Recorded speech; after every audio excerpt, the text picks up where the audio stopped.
Ah, ah, I dates are way off. Dates are. We're in Prague already. We left already. I my days mixed up with what we did. Well, because like right after the trip, when we would talk a little bit about where do we stay here, where we stay here, where we stay here, and I don't know, there's a couple curveballs in there because uh, it's like we left Nuremberg like June 5th, which was a year and 3 days ago, and then the 8th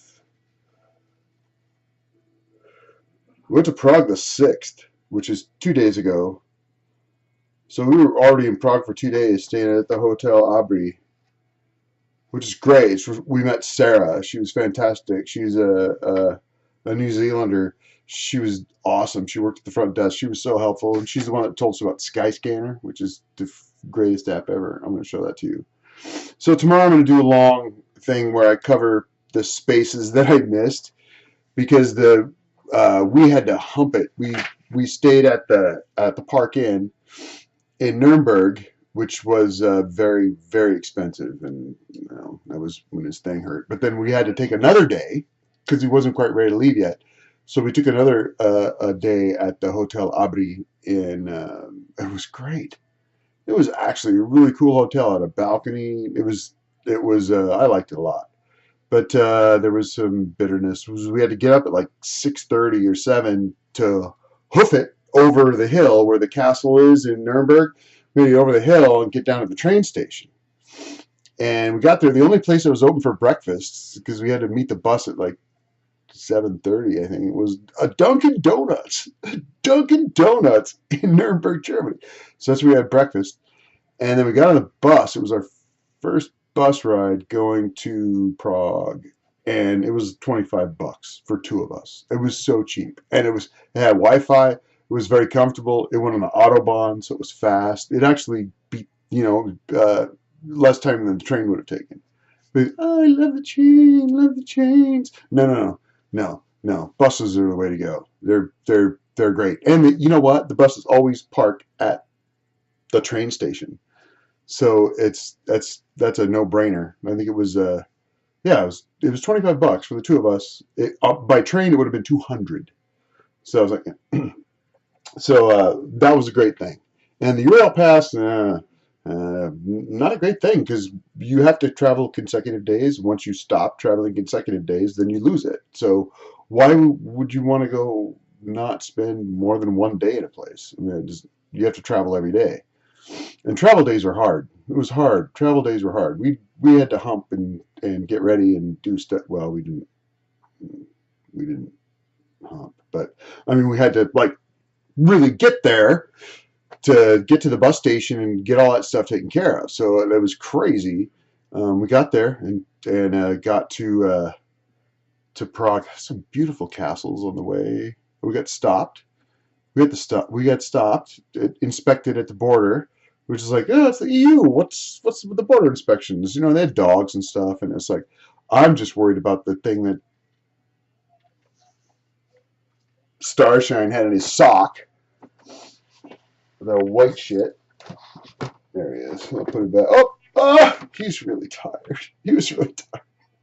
So there he is. Oh, he's got one eye drooping. Come on, Joey. So anyway,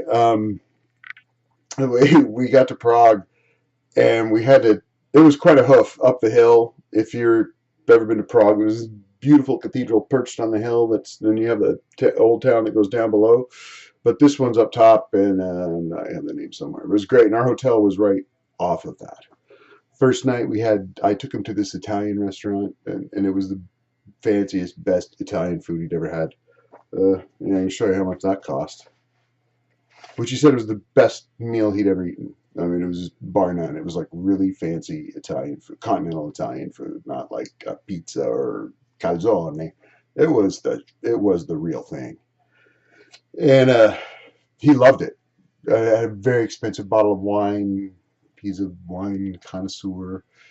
I like wine. I did study it for a bit. My brother's a nascent winemaker, So I know a lot of, I'm not an idiot.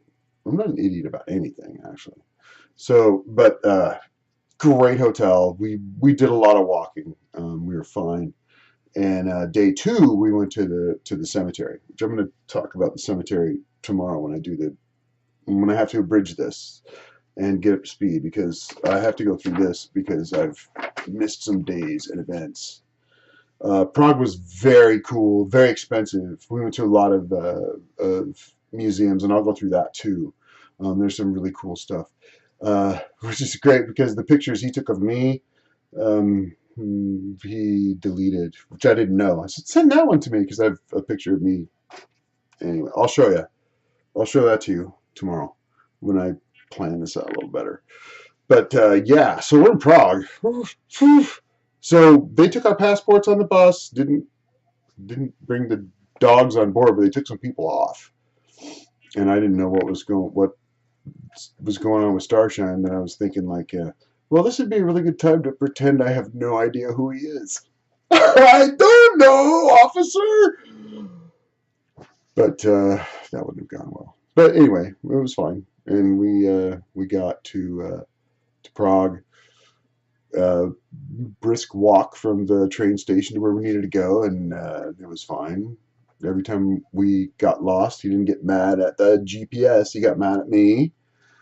So I was good at being patient and taking the brunt of the anger and abuse, which hadn't really been there until you get the white stuff. And when I said we'd do it together, I don't know how much. Well, I don't know what he did, but where there was a distinct, incredible personality change, which I will gradually get into more and more as the trip progresses,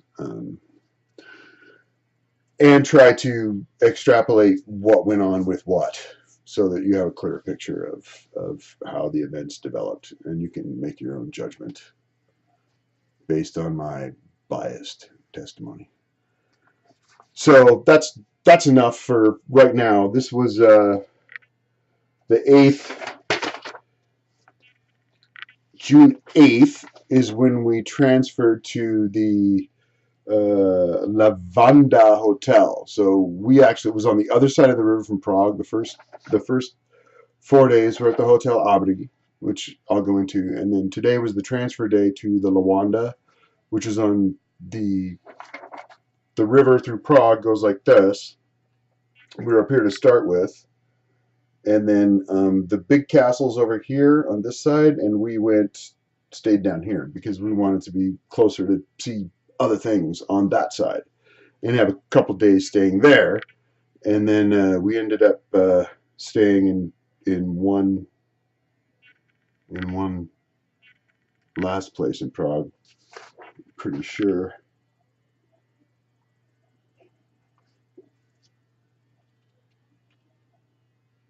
Yeah, we stayed at a different hotel, and I'll figure that out and try to figure it was kind of. Oh, it was the Ramada in Prague. So we had 4 days at the Hotel Abri, and then we had 2 nights at Lawanda, and then 2 or 3 nights at Ramada, based on what. So here it is. Okay, here we go. Whatever it takes, whatever it takes, whatever it takes. But the Joey Casper blog, yeah, I'm going to be a lot more well organized tomorrow for this. I have I sort of got injured at work today, so I'm okay. Everything's fine. Everything's gonna be fine. Oh, but this finger something's wrong with this finger. Hey Joey, something's wrong with this finger. What do I do? Hey Starshine, what's wrong with this finger? Oh, I got a door slammed on it. Today, not 1 year ago today, because that's what this is about, but not exactly what we're doing right now. Okay, so wow, for not making an entry, I'm kind of rambling on, which is good because Prague was amazing. I'm going to tell you about the cemetery and that other stuff. So I'll get back to first day when we had to buy the adapters. I'll show you an adapter too. Oh, and by the way, if anyone needs an adapter to travel to Europe, I have several. It's the only thing that at the end of the trip Joey didn't steal from me was the adapters because he knew he would never go back. That no one would ever take him there. So don't ever take Joey Casper to Europe. Wait, we're being objective about this, right? So okay, so I need to focus, and I'll talk to you all tomorrow. Thanks.